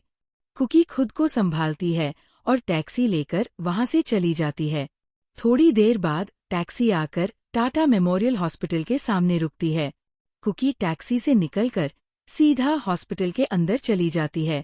कुकी देखती है कि आस्विक तनिष्क के वार्ड के अंदर ही जा रहा है। कुकी दौड़ते हुए उसके पास जाती है और झट से उसे गले लगा लेती है। कुकी के इस एक्शन से आस्विक दंग रह जाता है। उसे पहले तो कुछ समझ में नहीं आता, लेकिन जब वो सेंस में आता है तो देखता है कि कुकी उसके गले लगकर फूट फूट कर रो रही है। आस्विक को समझ नहीं आ रहा था कि वो इस सिचुएशन में कैसा रिएक्ट करे। आस्विक चारों तरफ देखता है। आते जाते लोग, नर्स उन दोनों को अजीब नजरों से देख रहे थे। इस वक्त बस कुकी उसे गले लगाकर रखी थी। अस्विक उसे छुआ तक नहीं था। अस्विक धीमी आवाज में कहा, कुकी क्या हम अंदर चलकर बात कर सकते हैं? कुकी अस्विक से अलग होकर आंसू साफ करती है और हाँ में गर्दन हिला देती है। दोनों वार्ड के अंदर जाते हैं तो देखते हैं कि तनिष सो रहा है। अस्विक कुकी को वहीं पर पड़े कुर्सी पर बिठा देता है। पानी का ग्लास उसके तरफ बढ़ा के अपने गले से स्टेथोस्कोप निकालकर रोल करके साइड में रखता है और अपना व्हाइट कोट भी निकालकर कुकी के सामने घुटनों के बल बैठ जाता है। अस्विक कुकी के आंखों में देखते हुए कहा, कुकी आर यू ओके? आप ठीक है? कुकी हाँ में गर्दन हिला देती है। अस्विक एक गहरी सांस लेकर कहा, आई नो कुकी, आप मुझे अपनी परेशानी नहीं बताएंगे और मैं भी आपसे कुछ पूछना नहीं चाहता। मुझे ये भी नहीं पता कि आपकी लाइफ में चल क्या रहा है। I just want to ask you कि do you need any help from me? Cookie हैरानी से बोली, how do you know Aswik? Aswik अपने कंधे ऊंचका देता है। कुकी रूंधे गले से बोली, एक्चुअली मुझे आपसे एक फेवर चाहिए। अस्विक बोला, आप बेझिझक बता सकते हैं कुकी। कुकी धीमी आवाज में बोली, मैं ये शहर छोड़ना चाहती हूँ। अस्विक हैरानी से कहा, व्हाट? लेकिन क्यों? कुकी भरे गले से बोली, मैं मनकी को लेकर इस शहर से हमेशा के लिए दूर चली जाना चाहती हूँ। अस्विक कुकी को समझाते हुए कहा, कुकी ये पॉसिबल नहीं है। मनकी को ब्लड कैंसर है, उसका ट्रीटमेंट चल रहा है। आप ट्रीटमेंट के बीच उसे ऐसे नहीं ले जा सकते। कुकी बोली, मुझे पता है अस्विक, आप इस शहर के सबसे बड़े हेमेटोलॉजिस्ट हैं एंड आई एम लकी कि मेरे भाई का ट्रीटमेंट आपके अंडर हो रहा है। लेकिन मुझे आपसे यही फेवर चाहिए कि आप मेरे भाई को डिस्चार्ज कर दे। मैं उसकी ट्रीटमेंट कहीं और करवा लूंगी। अगर डोनर मिले तो आप प्लीज उसकी सर्जरी के लिए वहां आ जाना। अस्विक बोला, ऑफ कोर्स कुकी, मैं मनकी के सर्जरी के लिए आ जाऊंगा, लेकिन आप इस तरह से मनकी को लेकर नहीं जा सकते। कुकी प्लीडिंग टोन में बोली, प्लीज अस्विक, मेरी मजबूरी को समझने की कोशिश कीजिए। यहाँ एक एक पल रहना मेरे लिए मुश्किल होता जा रहा है। ये शहर मुझे कांटे की तरह चुभने लगा है। आप प्लीज डिस्चार्ज पेपर रेडी करवाइए। बाकी के जितने भी पेपर वर्क्स है मैं अभी कंप्लीट कर देती हूँ। अस्विक कुछ देर सोचने के बाद कहा, आपको कब जाना है? कुकी बोली, आज रात। अस्विक अपनी आंखें बड़ी बड़ी करके कहा, व्हाट? आज रात? कुकी हाँ में सर हिला देती है। कुकी रोते हुए बस इतना बोली, प्लीज अस्विक। अस्विक एक गहरी सांस लेकर कहा, ओके, मैं कुछ करता हूँ। थोड़ी देर बाद कुकी सुबकते हुए कुछ पेपर्स पर साइन कर रही थी। उसके बगल में अस्विक खड़ा था और एक टक कुकी के मासूम से चेहरे को निहार रहा था। उसका दिल चीख चीख कर बोल रहा था कि उसे जाने से रोक ले, लेकिन लब खामोश थे। कुकी को रोकने के लिए उसे वजह की जरूरत थी, जो उसके पास नहीं थे। कुकी जितने भी पेंडिंग पेमेंट थे उसे क्लियर करती है और सारे फॉर्मेलिटीज पूरी करने के बाद वो मुस्कुराते हुए बोली, thank you so much Aswik. At last Aswik एक पेपर उसके तरफ बढ़ाते हुए कहा, ये मनकी के डिस्चार्ज पेपर है, sign it. Kuki discharge paper पर भी साइन कर लेती है और जैसे ही वहां से जाने वाली थी, अस्विक उसके कलाई पकड़कर रोक लेता है, जिसे कुकी पीछे मुड़कर सवालिया नजरों से अस्विक को देखती है। कुकी अपना हाथ छुड़ाते हुए बोली, क्या हुआ अस्विक? अस्विक धीमी आवाज में कहा, I wanna tell you something. Cookie confusion से बोली, व्हाट? अस्विक नजरें चुराते हुए कहा, प्लीज डोंट गो ना। कुकी पलके झुकाकर बोली, I respect you Aswik, but I have to go. Aswik बहुत हिम्मत जुटाकर हिचकिचाते हुए कहा, कैन आई किस यू? हैरानी से कुकी की आंखें फैल जाती है। कुकी हकलाते हुए बोली, अ डॉट डॉट अस्विक। वो इतना ही बोली थी कि अस्विक झुककर उसके माथे को अपने होठों से छू लेता है और उससे दूर हो जाता है। अस्विक बोला, गुड बाय। कुकी जबरदस्ती मुस्कुराते हुए बोली, गुड बाय अस्विक। कुकी बेड पर सो रहे तनिष को अपने गोद में उठाती है और एक नज़र अस्विक को देखकर मुस्कुरा देती है। कुकी बोली, बाय। इस पर अस्विक कुछ नहीं कहता। कुकी वहां से चली जाती है और अस्विक बस उसे जाते हुए देखता रहता है। उसकी आंखें नम हो गई थी, पलकें भीग गए थे। वो आज भी कुकी को अपनी दिल की बात कह नहीं पाया। कुकी को जाते हुए देखकर उसे ऐसा लग रहा था जैसे कोई उसके दिल को खींचकर उसके सीने से निकाल रहा हो, और वो कुछ नहीं कर पा रहा। अंत में कुकी उसके आंखों के सामने से ओझल हो जाती है। अस्विक एक नजर वार्ड के चारों तरफ देखता है। दीवार पर हर जगह बटरफ्लाई चिपकाया गया था और हर बटरफ्लाई के नीचे आई लव यू बटरफ्लाई लिखा हुआ था, जो तनिष ने लिखा था। रात के वक्त 8:00 बजे कुकी का अपार्टमेंट। कुकी अपने रूम में थी। लगभग उसकी सारी पैकिंग भी हो चुकी थी। वही बेड पर तनिष बैठकर पॉपकॉर्न खा रहा था और कुकी के मोबाइल पर वीडियो गेम खेल रहा था। कुकी गुस्से से तनिष के हाथ से मोबाइल छुड़ाकर बोली, मन की मैंने कहा ना जाकर फटाफट से रेडी हो जा, हमें आधे घंटे में निकलना है। जब देखो मोबाइल में घुसा रहता है। कुकी मोबाइल स्क्रीन ऑफ करके मोबाइल बेड पर फेंक देती है। तनिष मुंह लटका कर कहा, क्या यार बटरफ्लाई, जब देखो मुझ जैसे छोटे से बच्चे पर गुस्सा करते रहते हो आप। अभी मैं जीतने वाला था। कुकी अपनी आंखें बड़ी बड़ी करके तनिष को घूरने लगती है। तनिष बोला, दीदी क्या आज ही ये शहर छोड़कर जाना जरूरी है? मेरा मतलब एक बार और सोच लीजिए। कुकी बोली, मंकी मैं इस बारे में कोई बात नहीं करना चाहती। Get ready fast. सारे पैकिंग हो चुकी है, अब सोचने या समझने से कोई फायदा नहीं है। तनिष मुंह फुलाकर वहां से वॉशरूम की तरफ जाते हुए कहा, जा रहा हूँ बटरफ्लाई, गुस्सा मत कीजिए। Angry bird. तनिष को जाते हुए देख कुकी नामे गर्दन हिला देती है और एक गहरी सांस लेकर अपने रूम से हॉल में चली आती है। कुकी की नजर जैसे ही हॉल में सामने बैठे शख्स पर जाती है, हैरानी से उसकी आंखें फैल जाती है। कुकी हैरत से बोली, सर आप यहाँ क्या कर रहे हैं? सामने आहान काउच पर लिन होकर बैठा था। उसकी आंखें बंद थी। कुकी की आवाज सुनकर वो अपनी आंखें खोलता है। कुकी दरवाजे की तरफ देखकर बोली, दरवाजा तो बंद है, आप अंदर कैसे आए? तभी उसकी नजर बालकनी पर जाती है। कुकी समझ जाती है कि आहान बालकनी से कूदकर अंदर आया है। आहान खड़ा होता है और कुकी के तरफ बढ़ने लगता है, जिसे देखकर कुकी डरते हुए अपना कदम पीछे लेते हुए बोली, सर मेरे पास मत आना, वरना मैं पुलिस को कॉल करूंगी। कुकी बगल में रखे एक फ्लावर पॉट उठाकर आहान की तरफ दे मारती है। वो पॉट आहान को लगता उससे पहले ही वो साइड हो जाता है, जिसे वो पॉट दीवार पर लगकर हजारों टुकड़ों में बंट जाते हैं। कुकी चिल्लाते हुए बोली, go away sir, just go, दूर चले जाइए मुझसे। आहान सर्द आवाज में कहा, कुकी प्लीज कोई भी स्टर्न डिसीजन लेने से पहले एक बार मेरी बात सुन लो।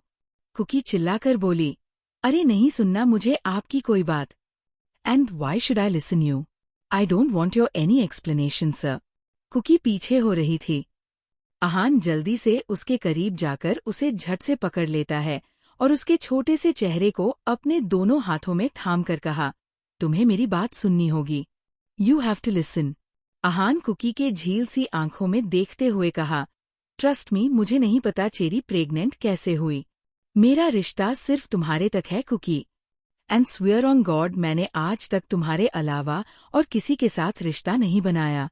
कुकी तंज कसते हुए बोली, बंद कीजिए अपनी ये बकवास। नहीं सुनना मुझे आपकी कोई सफाई। निकल जाइए मेरे नजरों के सामने से। आहान का चेहरा डार्क हो जाता है। वो जबड़े भींचकर पीछे से कुकी के बालों को जोर से मुट्ठी में भर लेता है और दांत पीसकर कहा, ये बकवास नहीं रियलिटी है दम्मित। जिस तरह मैंने तुम्हें हासिल किया है उसी तरह तुमने भी मुझे हासिल किया है। मेरे जिस्म को छूने वाली लड़की सिर्फ तुम ही हो। मैंने आज तक तुम्हारे अलावा किसी को हाथ नहीं लगाया। कुकी आहान के मुट्ठी से अपना बाल छुड़ाने की कोशिश करते हुए बोली, तो बच्चा कहाँ से आया सर? अगर आपने उन्हें हाथ नहीं लगाया तो चेरी मैम प्रेग्नेंट कैसे हुए? बच्चा आसमान से तो नहीं टपका होगा। आहान गुस्से से कहा, मुझे नहीं पता बच्चा कहाँ से आया। लेकिन इतना पता है कि मैं कभी चेरी के करीब नहीं गया। कुकी के चेहरे पर एक कड़वी मुस्कान आ जाती है। वो तंज कसते हुए बोली, आपके होठों पर कितनी मीठी लगती है आपकी ये फरेबी बातें। वाह! कुकी गुस्से से अपने सीने से दुपट्टा निकालकर फर्श पर फेंक देती है और आहान के करीब जाकर जबरदस्ती उसके शर्ट के बटन्स खोलते हुए बोली, इसीलिए आप आए हैं ना यहाँ? ये एक्सप्लेनेशन आप मुझे इसीलिए दे रहे हैं ना, ताकि आप मुझे अपने बिस्तर तक ले सके, क्योंकि मैं तो सिर्फ आपके बिस्तर पर आपके नीचे अच्छी लगती हूँ। कुकी आहान के शर्ट के आखिरी बटन्स खोलकर उसके शर्ट निकालकर फेंक देती है और अपने सूट के बैग जिप खोलते हुए बोली, तो कर लीजिए सर, अपनी हसरते पूरी। आप भी यही हैं, मैं भी यही हूँ और बिस्तर भी यही है।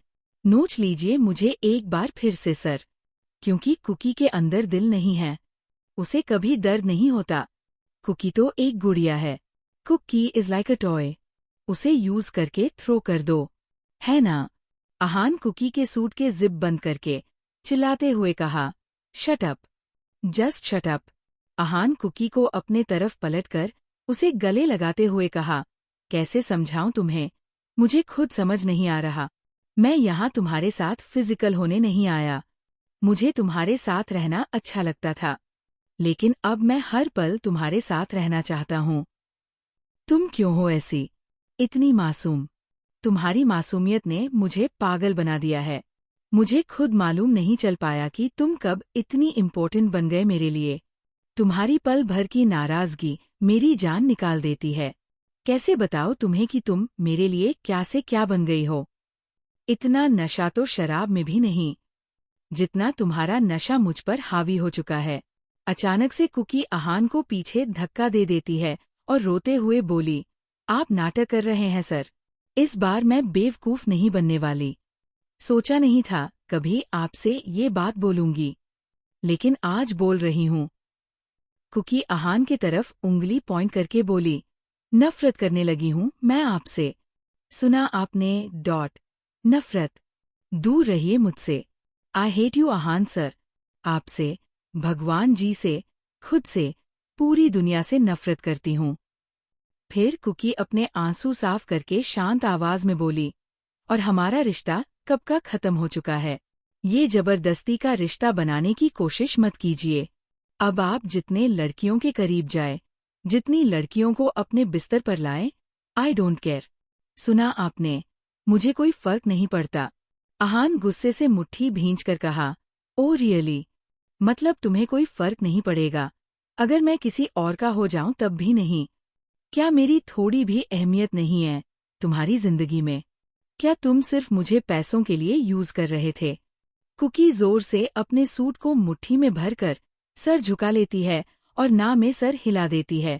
आहान एक जोरदार लात सोफे पर मारकर कुकी के दोनों गाल को अपने एक हाथ से पकड़ लेता है और दबाव डालते हुए कहा, तो फिर ठीक है, आ जाना मेरे सगाई पे मिस कुकी जायसवाल। बहुत जल्द मैं और चेरी सगाई करने वाले हैं।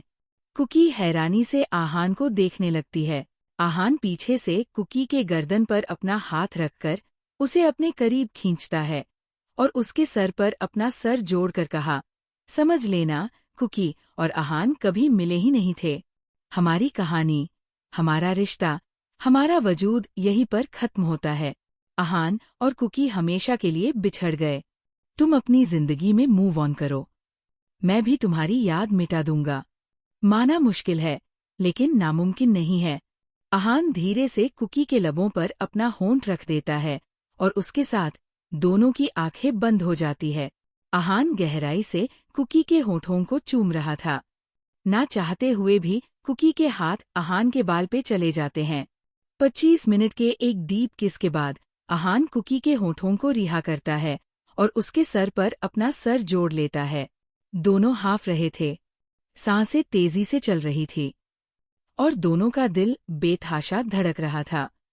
कुकी जब नॉर्मल होती है तो आहान फिर से उसके होठों पर अपना होंठ रख देता है। बहुत देर उसके होठों को चूमने के बाद आहान उससे अलग होता है। एक कशिश भरी नजरों से कुकी को देखकर आहान अपने होठों पर लगे कुकी के सिलाइवा साफ करता है और वहां से लंबे लंबे कदम लिए चला जाता है। कुकी बस नम आंखों से उसे जाते हुए देख रही थी। आहान बालकनी से छलांग लगाकर वहां से चला जाता है। नफरत को नफरत से नहीं बल्कि प्यार से मिटाया जा सकता है, वैसे ही दर्द को दर्द देने से वो नहीं मिटता, उस पर मलहम लगाना पड़ता है। आपकी आंखों में दर्द है, सीने पर जख्म, बस मलहम नहीं है। इस दर्द को आपकी आंखों में मैं महसूस कर सकती हूँ। काश आपकी हमदर्द बन पाती, काश हमदर्द बनकर आपको दर्द से और दर्द को आपसे दूर कर पाती। मगर मैं तो खुद उन अजबों से घिरी हुई हूँ जिसका मलहम शायद भगवान बनाना भूल गए हैं। ना मैं इस काबिल हूँ कि किसी की हमदर्द बन सकूं, और ना इस काबिल की कोई मेरा हमदर्द बने। निराशा से बालकनी के तरफ देखते हुए कुकी ने कहा और धीरे से आंखें बंद कर ली। कोनरों में उलझकर कुछ बूंद गाल पर बिना इजाजत लुढ़कते गए। ये वो आहान नहीं था जिसे वो 6 महीने पहले मिली थी। पहले वाला आहान तो अलहड़, चंचल, मस्तीखोर हुआ करता था, लेकिन इस 6 महीने में वो काफी हद तक बदल चुका था। तभी कुकी को महसूस होता है कि कोई उसके सूट पकड़कर खींच रहा है। कुकी अपनी आंखें खोलती है तो सामने मंकी खड़ा था। तनिष कुकी के ऊपर चढ़ते हुए कहा, butterfly, I am ready, let's go. Kuki हाँ में सर हिला देती है और तनिष को अपनी गोद में उठाकर वहां से रूम के अंदर चली जाती है। थोड़ी देर बाद कुकी अपने अपार्टमेंट के सामने खड़ी थी। उसके सामने एक टैक्सी थी और कुकी अपने बैग्स टैक्सी के अंदर एडजस्ट कर रही थी। तनिष थोड़े दूर पर खड़ा था। तभी ईशा वहां आती है और कुकी के गले लगकर रोते हुए बोली, दी आप कहाँ जा रहे हैं? कुकी इमोशनलेस चेहरे के साथ बोली, पता नहीं। ईशा थोड़े तेज आवाज में बोली, पता नहीं या बताना नहीं चाहते आप? इस पर कुकी कुछ नहीं बोलती। कुकी अपने हैंड बैग से की निकालकर ईशा के हाथ में थमाते हुए बोली, छोटी, ये मेरे अपार्टमेंट की चाबी है, इस अपार्टमेंट के ओनर को दे दियो, मैं पहले से उनसे बात कर चुकी हूँ। ईशा रोते हुए बोली, दी मत जाइए ना, प्लीज। कुकी ईशा के आंखों से आ रहे आंसू साफ करती है और उसके गाल पर अपना हाथ रखकर प्यार से बोली, अपना ख्याल रखना छोटी। कुकी तनिष को अपनी गोद में लिए टैक्सी में बैठ जाती है और उस टैक्सी ड्राइवर को देखते हुए बोली, चलिए भैया,